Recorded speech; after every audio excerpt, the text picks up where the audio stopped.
CEO of Finance with Mukhtar. Good morning. Good morning. Good morning. Thank you for joining us at TVC Breakfast. Now, well, Nigerians know that when a bill has been assented to by the president, it becomes law. And so perhaps when the finance bill was assented to by the president, they felt it takes effect immediately. That's what happens. But then the finance minister is saying that it has to wait till, February the 1st. But the reaction has started already. I wonder how this works, Mukhtar. Unfortunately, I think the government didn't get its act together. Remember when the president signed the finance bill into law? Yeah. The accountant general said immediately that it takes effect immediately. Yes. It was 2 days later that the finance minister came up and said no, it has to take effect from February. And remember that we keep saying that there must be an official gazette, and that gazette has not been done yet. Even after the president signed it into law, there must be a gazette. I'm sure that was the gazette that the minister is saying, look, let's wait till the first week of February. What does this gazette entail? No, the gazette is just telling you that it takes immediate implementation. It has been signed into law, but its implementation this starts today. I actually happened to be a victim of that in one of the stores in Lagos. On a Sunday when I went there and I heard them saying that you have to pay value-added tax. They've moved it from 5% to 7.5%. And I questioned them and they said they have to call their head office and that and that. So I think the problem is that implementation, we're already getting it wrong. So I think when people said, I expected the law enforcement agency, I expected the agency that are responsible for such, to have swim into action by now, begin to hear the cries of Nigeria, because I know that if it is in the area of defaultment of a business, this agency seems to swim into actions. Yeah. Now we're seeing businesses that are now defrauding Nigerians. Nobody's saying anything. Okay, so in looking at all of this, 7.5%, how will this affect the pockets of Nigerians? So first of all, minimum wage was increased. Now we have VAT has been increased. How will it affect the pockets? Yes, you could imagine when I went there, I had to ask. This bills I wanted to buy was just like, it was like maybe 3,200. That's the normal price they said. And I got there, they say it's 3,300. I mean, 3,300. And I was like, how come? Why is it 3,300? You still have it 3,200 here. They said VAT. So you could imagine that that's about 50% increment in your VAT rate. So if you're paying VAT before of 100 naira, you will now start paying VAT of 150 naira. So it's huge. It doesn't look big when you buy things, but when you buy things in the range of tens of thousands, then you begin to see the impact of it. We have a situation whereby Nigerians are taxed in multiples. Yes. Multiple taxation is an issue as well. I brought that issue with them because even after we calculated it, I realized that it was even above the 7.5, and they told me there is consumption tax that goes to Lagos State government. So does that mean that a lot of things are not really understood with regards to this? Because Nigerians, we don't take note of things that happen. You just go, you purchase, they give you a receipt, and nobody cares to calculate what happened. Because I was here with somebody, and also I happened to be an accountant, and we decided to calculate. And we realized there was an extra 5%. And he said, yes, this is consumption for every consumption you pay. And that has been happening over time. That has been happening over time, added to the value-added tax. So you can see that the burden is going to get much on Nigeria. And I'm talking about consumption. You're talking about eateries. We're not even talking about going to one big restaurant. We're talking about going to eateries around. That's where you pay consumption taxes. I don't think, and again, if you look at what the government is saying, even in the financial law, it said food item will not be taxed. Exempted. And I brought that to their notice that this is more or less like a food item. And yet they are taxing also. The authority need to do something about it. I mean, they need to come in clear terms and go into action. They don't just have to allow Nigerians to be exploited like that. But if food items are not going to be taxed, these companies are also going to be taxed. So one way or the other, they want to recoup. What the company is going to be taxed is the company income tax. Okay, which is going to be an increase of 7.5%. Which has been reduced. If you are not making so much, have been reduced from 30% to 20%. Yeah. So you see the government is already giving concession in those areas. But the companies are not trying to exploit Nigerians. I think I'm appealing to every Nigerian when you go to buy anything now, make sure you calculate, let them, how much am I paying for tax? Why is this like this? Until we begin to do that, then we'll bring this to the notice of government.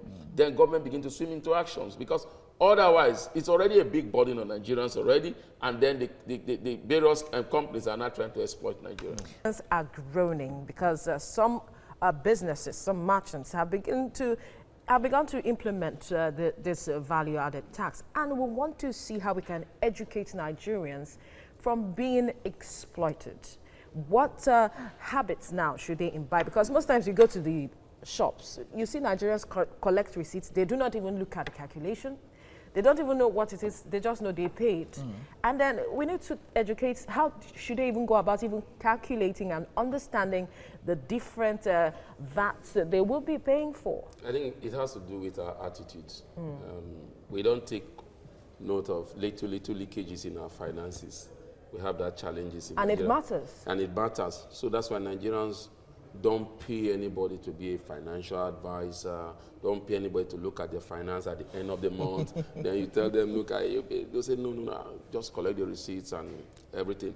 But like you said, first of all, we have to build an attitude of collecting your receipt, asking for receipt in whatever you buy. As you go to the filling stations, you have to ask for receipts.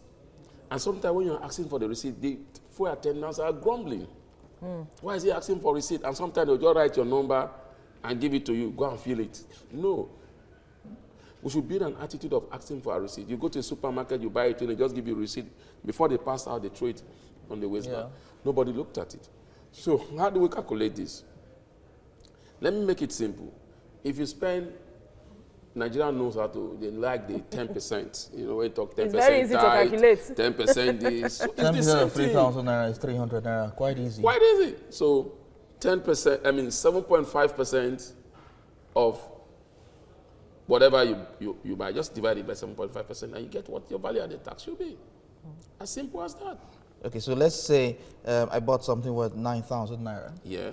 Divided by 7.5%, that's about 1,200 naira in tax. Beautiful. That's what we're saying. That's why we say the value-added tax has gone up over 50%. So let's imagine, like we mentioned earlier, the multiple taxation. It means that Nigerians have been paying in different angles. In different ways, like if you are somebody in Lagos State now, after you pay your 7.5%, they're going to add another 5% for consumption in case you buy things in eateries, or you now pay extra another 5% for what they call the consumption tax. And remember also businesses, sometimes they come to your office, you don't even have television. They say you have to pay television tax. Radio tax. Radio tax. Yes. So we've talked about multiple taxation, but unfortunately the government doesn't have control over this. State government have their own tax law that they've passed in on the people. The issue of exploitation is my concern, really, because a lot of Nigerians, from the look of things, it hasn't been implemented, and some merchants have already started implementing. Let me tell you, how do we begin to deal, how should the government rather deal with this? Like me, I didn't know.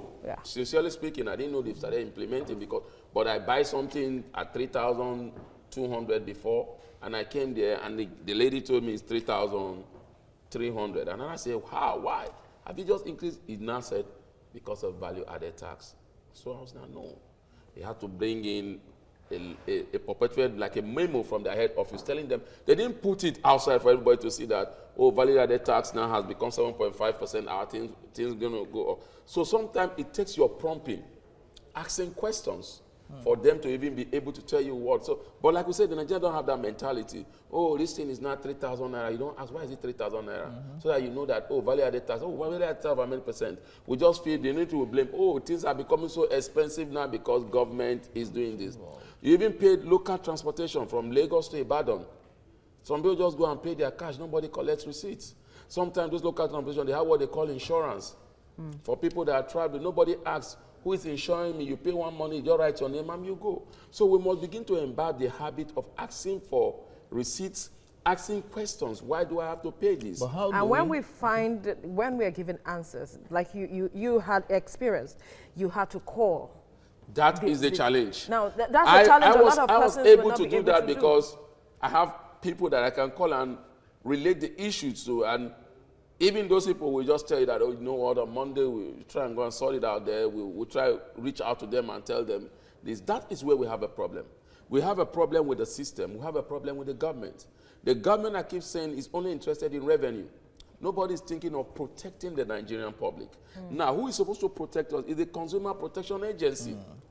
And if you go there, they don't even have the wherewithal to go about looking at all these things, and checking all these things. They don't have the wherewithal. Even when you report, their staff goes there. There's a lot of things. So what the government should begin to do is that this tax law will come into law. It will come into law in February. Now, these companies that are charging the 2.5% value-added tax are going to pay government 5%. That is what we talk about corruption. They won't say that no government official is aware of that. Is not aware of that some companies have started charging. Let me give you an example. It took the CBN almost 3 months to come out and tell Nigerians that you're not supposed to pay stamp duty charges. And Nigerians were complaining that businesses were charging them stamp duty charges. Now we are complaining about the 7.5. We are beginning to pay 7.5 before the implementation date. As we're talking about 48 hours after, no government official have released any press statement to alert Nigerians that you don't have to pay it now till February. That is the challenge. The government has said sanitary towels, food additives, and the likes are not some exemptions. Some exemptions. Nigerians will still pay taxes in these places because these people, there might be an increase in price because they will be paying taxes as well. The merchants. The merchants will be paying taxes. No, I think the point is, depends on which spectrum the merchant wants to get, if he wants to make profit or he doesn't want to make profit. From what we have seen, you think they don't want to make profit? Because, no, you see, you need to look at turnover and stuff like that, because the cheaper your goods are, the better for you. Let me say the good thing about this tax that just came into law. You know, before, when you bring in goods from outside Nigeria, that's why it was very easy for our own, instead of you manufacturing those things here in Nigeria, you rather just go and import and bring. You will not pay value-added tax. But now you'll be forced to pay value-added tax of 7.5%. And if you do it inter-year, you still pay value-added tax of 7.5%. Then if you are importing sanitary parts from outside to Nigeria, you pay the value-added tax of 7.5%.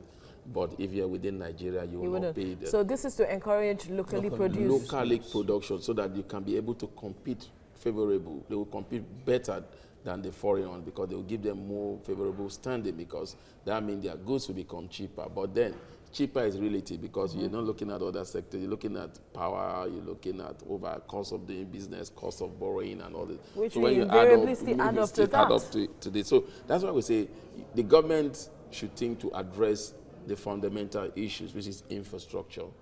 And then you can play the level playing ground for Nigerian businesses to thrive. It's a good thing, especially for educational sectors. So invariably, the intention of government exempting these goods will not be met at the end of the day, trying to ensure balance, to cushion the effect of the VAT. You see, the government is trying to do something. The effect of the VAT in terms of that is, if you want to buy locally made sanitary pad, there will not be 7.5% VAT on that goods. Okay. But we just calculated that because of the cost of production, paying VAT on electricity and all of those will affect the price. But yes, but maybe in the long term we could see a drop. But in the immediate term we could see a rise. Not us. We shouldn't also forget that we pay value-added tax for electricity at 5% in January. By the time we get to April, by the time we get to February, we start paying 7.5%. Then by the time we get to April, there will be a hike in electricity price. So the VAT there also will increase. Okay. So it's a cycle that the government is trying. The government is not thinking out of the box to see how to make. The only good thing we could say again is that if your turnover is below 25 million, you've been exempted from tax. But a majority of Nigerians are the issue now that may not really be. The effect of the VAT will still impact them one way or the other. Truly, the effect is going to impact mostly on the ordinary Nigerian, because, like you pointed out, the producer will put their costs on the head of the consumer. So how can government harmonize all of this? Because it's still an issue of multiple taxation. From your salary, you're taxed. From electricity, you're taxed. from consumption year tax and all of that. So how do we harmonize all of it so that we just pay it once? You can't pay You it once. can't. It's in any part of the world. It's not done. You just have to pay your taxes. It's eating up on what we think that government should be doing revenues. is that if I'm paying a value-added tax of 7.5%, which part of those revenue will still come to state government? Yes. Because part of 85% of the value-added tax still comes to state government. So the state government on their part now should begin to think of how to reduce some of those their tax burden. I talk about Lagos State that have a consumption tax of 5%. They should begin to think, how can we bring it down so that it could not tell more on our people? That is one other way.